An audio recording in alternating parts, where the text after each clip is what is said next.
Welcome, and of course, we'll start with our bracha. Baruch atah Adonai Eloheinu melech haolam asher kitshanu b'mitzvotav v'tzivanu la'asok b'divrei Torah. Amen. Amen. I cannot help but sigh. So we had Shlach Lecha last week, and with that bit of tragedy, right? Put yourself in Moses' position and the tsuris he is having. And now and of course, it was alleviated as you move into the Parsha with these lovely halachot, right? Which just sort of shows you how studying Torah law can be just satisfying and regenerating and consoling, because it starts off right after they're being told that they're going to have to wander 40 years in the wilderness. There's a mitzvah that says, when you get to the land of Israel, whatever, it wasn't called Israel at the time, but when you get to the land, etc. So there's some mitzvot hatluyot ba'aretz that are right there, and there are laws concerning the libations and stuff, and of course we have the wonderful parsha of Tzitzit in this particular in Shlach Lecha. So all that kind of stuff I feel comes to kind of make up for the pain of the incident of the spies. However, we're now on to cousin Korach. Nothing like Family Feud. And so we're going to dive right into that. And that is another bit of tragedy that is going to have terrible consequences. And it isn't going to just be the Levites. There's a statement that says, Oy la Rasha, Oy l'shcheino, woe to the wicked, woe to his neighbor, because we've got Datan and Abiram, who are from the tribe, I believe, of Reuven. And we'll see where that, and of course, when you look at how the camp was set up, you realize that they were neighbors. So here we are, Vayikach Korach. Vayikach Korach. There are actually two ways that Rashi's going to go in terms of trying to take this interesting expression. Literally, it means Korach took, but it doesn't give you an object of what he took. To take is usually take what? It's a transitive verb, but there's no object here that I can remember. So we translate it as betook himself. Korach, son of Yitzhar, son of Kahat. Now, Kahat was the same grandfather of Moses as Korach's. So they were cousins. Kahat had these various children. Korach was the son of Yitzhar. Moses was the son of Amram. They were all, Amram and Yitzhar were sons of Kahat. So it's cousin Korach. So son of Kahat, ben Levi, son of Levi. V'Datan and Aviram, bnei Eliav. So Datan and Aviram, the sons of Eliav, v'On ben Pelet, and On, son of Pelet, bnei Reuven, sons of Reuven. So the Reuvenites, these few families, joined with Korach. And we're going to see, we'll see what happens there. That's interesting. I may have to restart that. We'll see. It's doing all kinds of interesting things. Right, so here we go. Rashi makes a general comment. Parsha zo yafa nidreshet. This parsha is explained beautifully by Midrash Rabbi Tanchuma, in the Midrash called the Tanchuma. And that is extant, by the way. The Tanchuma exists. There are actually two versions of it. There's a version of the Tanchuma that was, quote, quote, discovered by Martin Buber's father, and is also published as, I think he called it Tanchuma HaKadum, the early recension of the Tanchuma. Anyway, that just a little bit of extra information. Vayikach Korach. So now he gets into trying to explain these itself. Lakach et atzmo. He took himself. So he betook himself. Letzad acher, so he betook himself to a different side.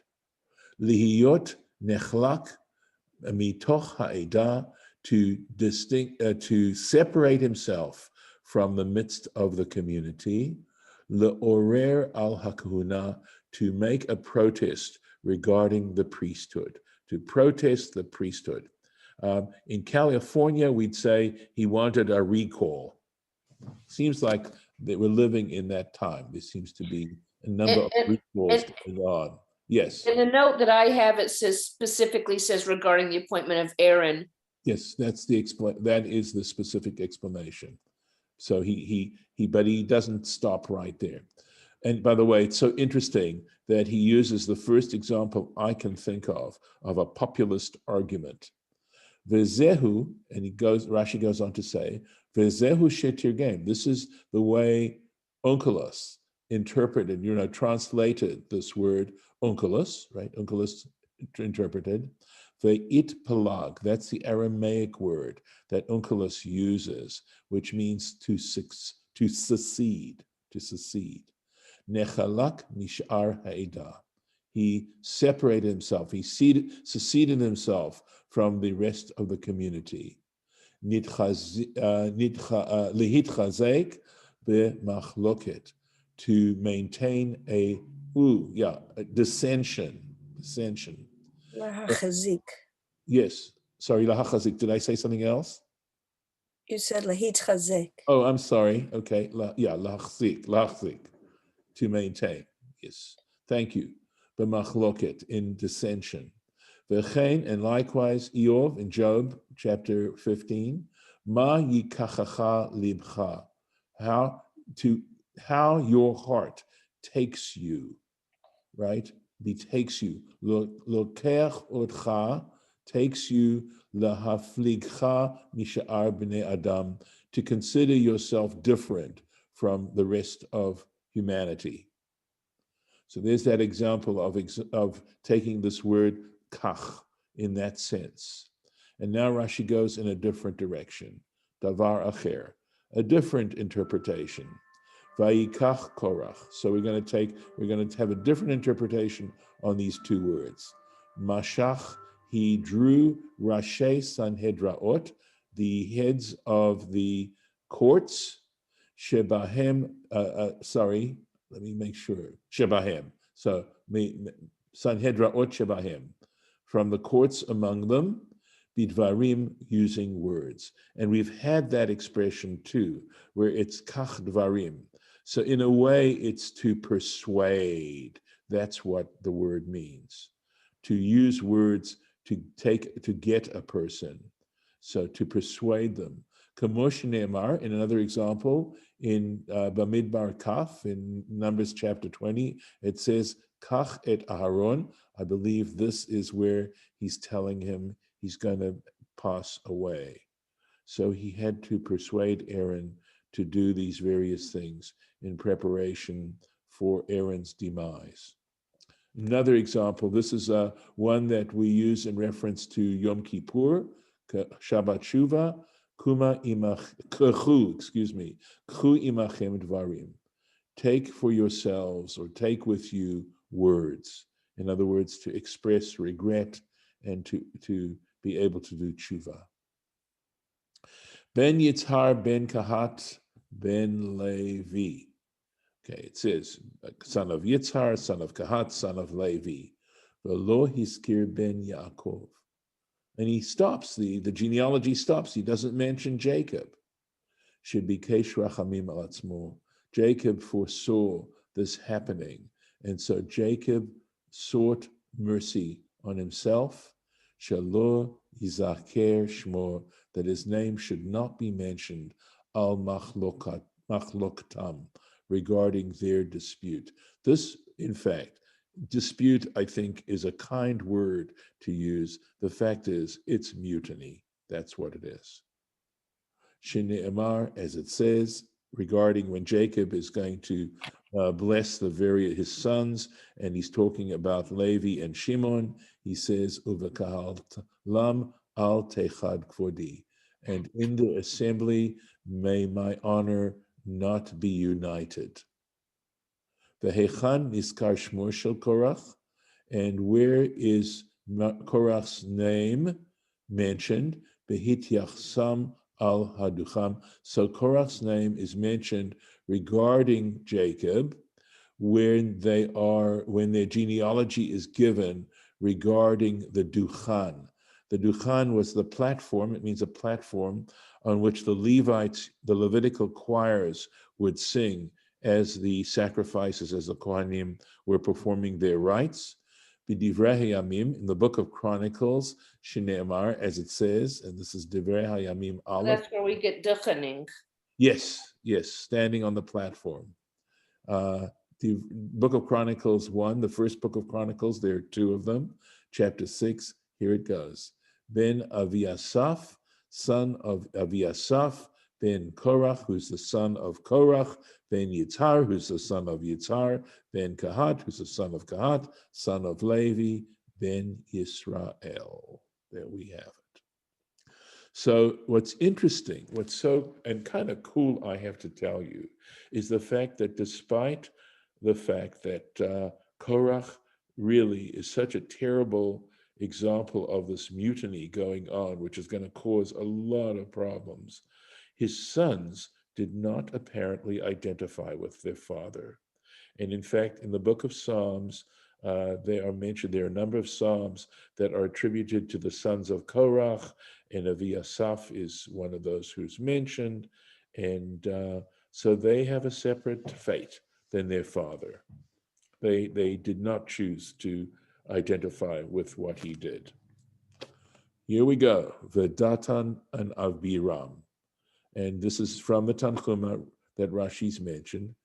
Bishvil Shahaya Shevet Reuven, because the tribe of Reuven, Sharui Bechaniatam Temimah, they were placed when they were encamped on the south side. Shekain the Kahat, which was similar to Kahat Uvanav and his sons, Achonim Temimah. So remember, there were these concentric squares around the tent of meeting, and the Levites were on the north, south, and west side of the tent. On the east side of the tent were Moses and Aaron and their children, their families, and the family of Kahat was on the south side, and so was the tribe of Reuben. Nishtatfu im Korach, he says, and on account of that, they participated with Korach b'machlokto, in his dispute. Oy l'rasha, oy l'shcheno. Woe to the wicked, woe to his neighbor. Now we get down to, this is so interesting, right? Why did this happen? What was the psychology going on here that led to Korach to decide to mutiny? So you have to know a little bit of genealogy here. So I'm going to need one of you to mute, please.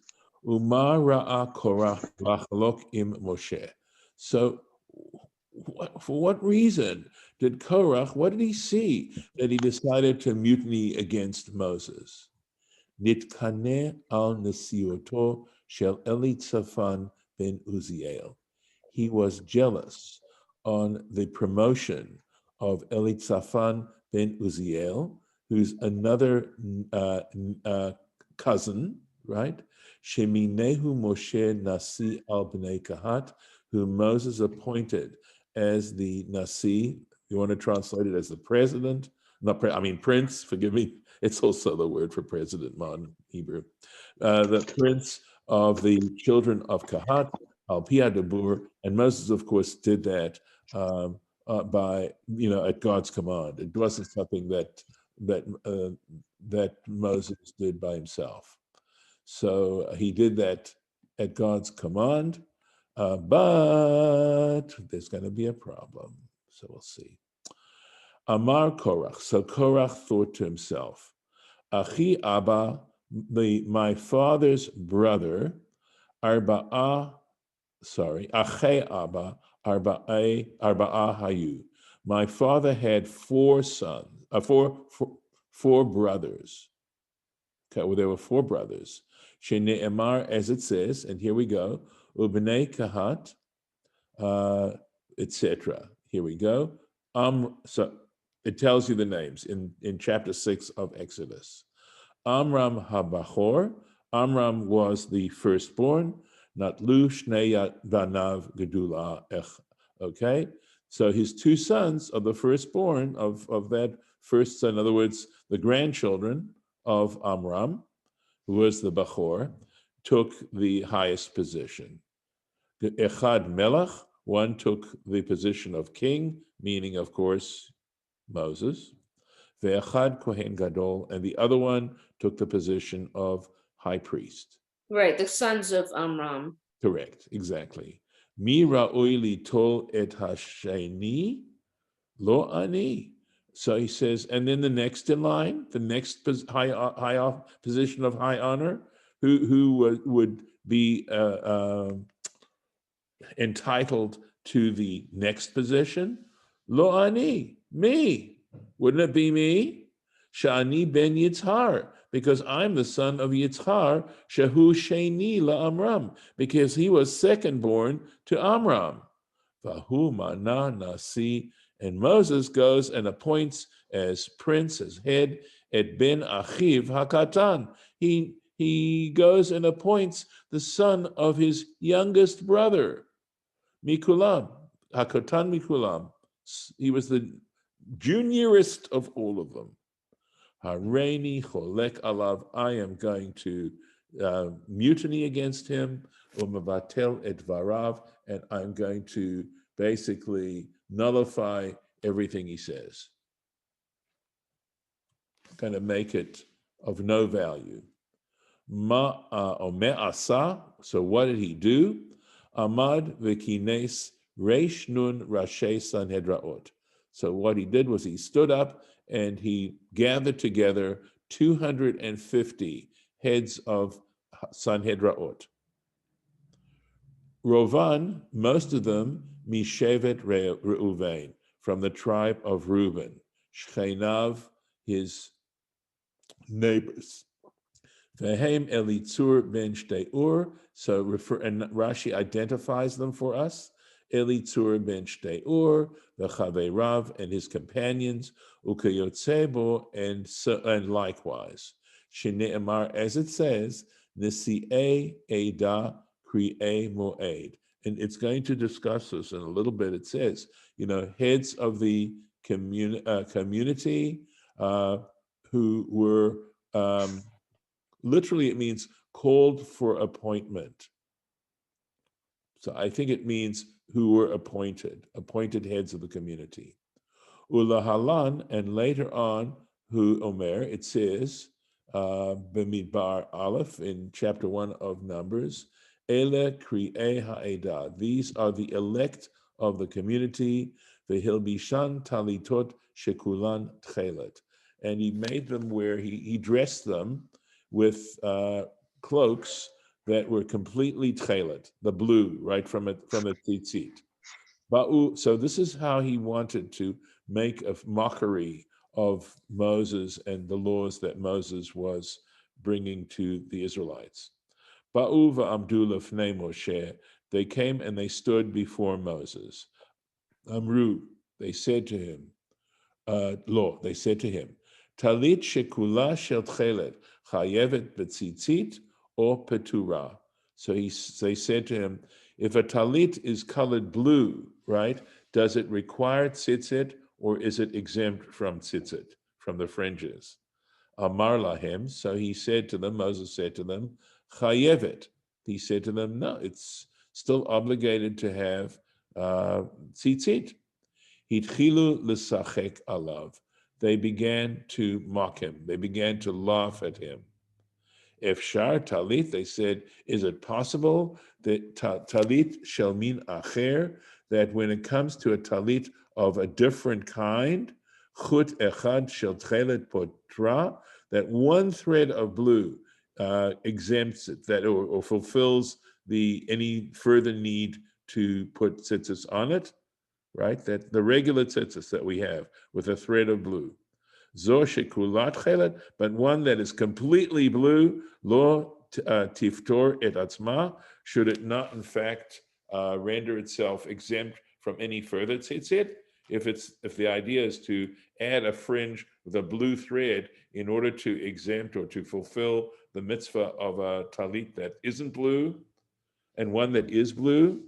So this is the kind of argumentation they were making. They gave other examples as well of trying to undermine the logic of the laws. You know, how logical this is. I mean, there is a logic to it. I don't think you'd be convinced unless you wanted to be convinced. Yep. Sorry. Did one of you want to say a little something? Well, I we're do. gonna get- Oh, sorry, go ahead, Go ahead. Harry. No, you go ahead, Sherabeth. Go ahead. Okay, I was just gonna say that we're gonna get to the place where Korach says, Kol Haidak Kedoshim, right? Yes, that's the populist argument.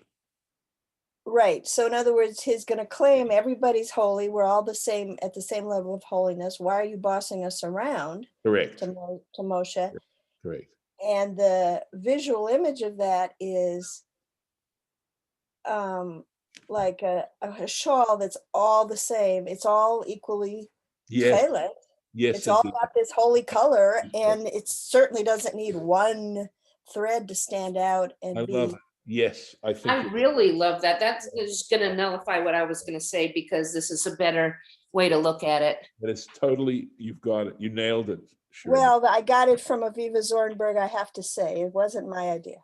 Well, Makes regardless, sense. that's her brilliance, right? Yeah. And I actually think I had read, and I just wasn't able to recollect it or come across that.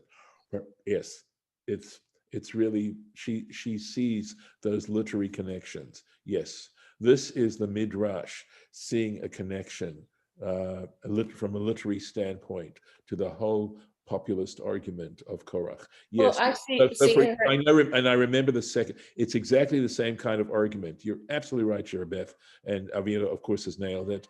The other example they gives is if you have a room filled with Sifrei Torah, does it require a mezuzah?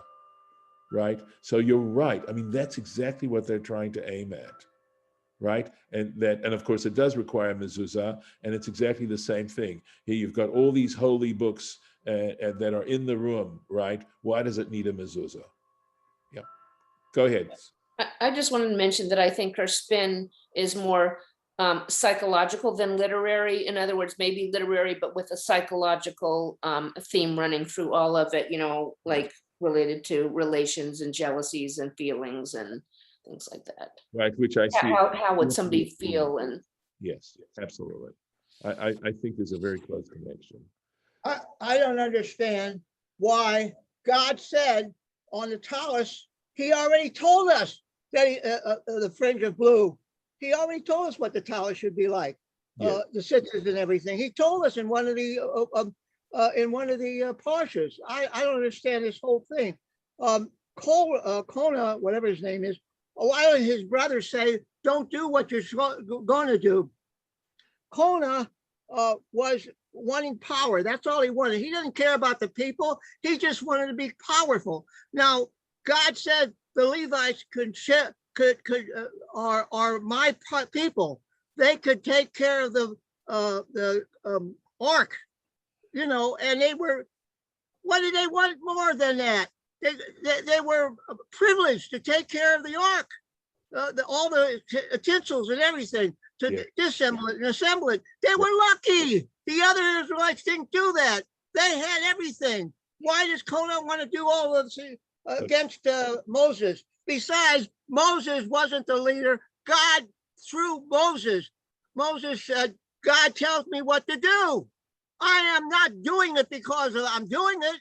God helps me to do it. I don't understand the whole thing. Okay, so Harlan, of course, you are nailing again some of the issues going on. So the very fact that Korach is doing that is he is undermining Moses' prophecy. He's saying basically that Moses did it for himself. Gosh, he's politicizing it. What do you know? Of course, it's this little story just goes to prove how human nature hasn't changed at all in how many thousand years. It's the same sort of thing, okay? And by the way, if I'm not mistaken, correct me if I'm wrong, I thought I had read a point that the French Revolution was basically engineered by the bourgeoisie, and the bourgeoisie were not the poor classes. They were somewhat of the entitled classes. And generally speaking, Harlan, that is the way human nature goes. That when you've had a taste of something good, it's never enough. You want to have more, unless you've trained yourself. And so, yes. And in fact, Moses actually says this to Korach. He says, isn't it enough that God has singled out the Levites? We're going to get to it in like a verse or two. There's one little tiny Rashi left Okay, let's take that we almost have time for. Okay, all right. So let's go to us. B'nai Reuven, sons of Reuven, Datan va'abiram ve'on ben Pelet. So the reason why he's saying that is because it is honestly a little bit ambiguous. Because this V'datan va'arim b'nai Eliav, I guess, could have been sons of Levi as well. Right, could have been Levites somewhere in all that, and that there might have been somebody by the name of Eliav who was a lower, who was a further descendant. But that's why he says, "V'on bin Pelet pnei Reuven," that all these guys, the three of them, were all children, were all children of, or descendants of Reuben, or were Reubenites, if you want to put it that way. All right, we will stop here. But Harlan, you're right. That's human nature, and we have to be on the lookout for it. Excuse me. I'm sorry. That's not what I want. I want this. If I can get it. There we are. Okay.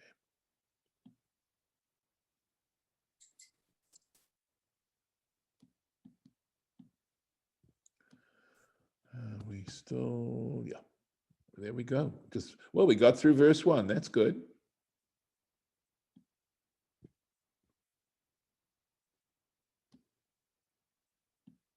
There we are. I'm going to stop the share and also stop the recording and say farewell to those who were watching this recording, listening.